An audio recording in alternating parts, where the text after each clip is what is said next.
આગળની ખબર રાજકોટથી રાજકોટમાં ઘડિયાળના શોરૂમમાં ચોરીની ઘટના બની।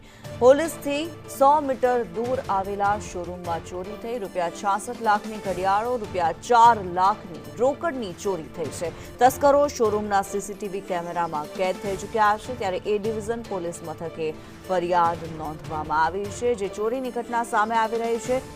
66 લાખની ઘડિયાળો અને 4 લાખ રોકડની ચોરી કરવામાં આવી।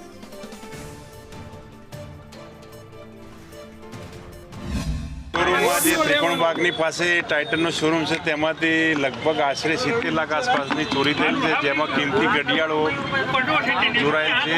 અલગ અલગ કંપનીની અલગ અલગ જે બ્રાન્ડની છે ઘડિયાળો ચોરાયેલ છે। 102 ઘડિયાળ ચોરાયેલ છે। સાહેબ, પ્રાથમિક માહિતી શું સામે આવી છે? શટર પણ તોડેલું નથી।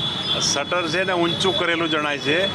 જે જેક જેવા સિસ્ટમથી કોઈ ઊંચું કરેલું છે, પછી એની અંદર એક માણસ અંદર ઘૂસી જાય, બાકીના 4-5 માણસો બહાર રેકી કરી રહ્યા છે, વોચ રાખી રહ્યા કે કોઈ આવી ના જાય।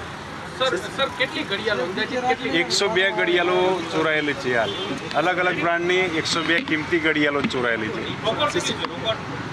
રોકડ 4 લાખ રૂપિયા આશરે।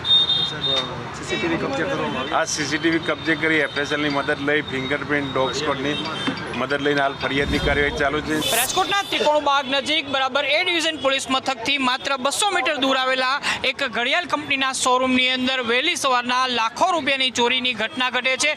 ટાઇટનના શોરૂમની અંદર કિંમતી ગણાતી લગભગ 102 જેટલી ઘડિયાળો છે કે જેની કિંમત અંદાજિત 66 લાખ રૂપિયા જેવી થાય છે, તેની ચોરી કરવામાં આવે છે। પોલીસના જણાવ્યા મુજબ વહેલી સવારના લગભગ 4 વાગ્યાથી 5:30-6 વાગ્યાના અરસાની અંદર આ ચોરીની ઘટનાને છે એ અંજામ આપવામાં આવે છે। એક વ્યક્તિ શટર ઉચકીને આખી ઘટનાને અંજામ આપે છે। અહીંયા ડોગ સ્ક્વોડ, ક્રાઇમ બ્રાન્ચ સહિતની જે એજન્સીઓ છે એ ચોરીને લઈને તપાસ કરી રહી છે।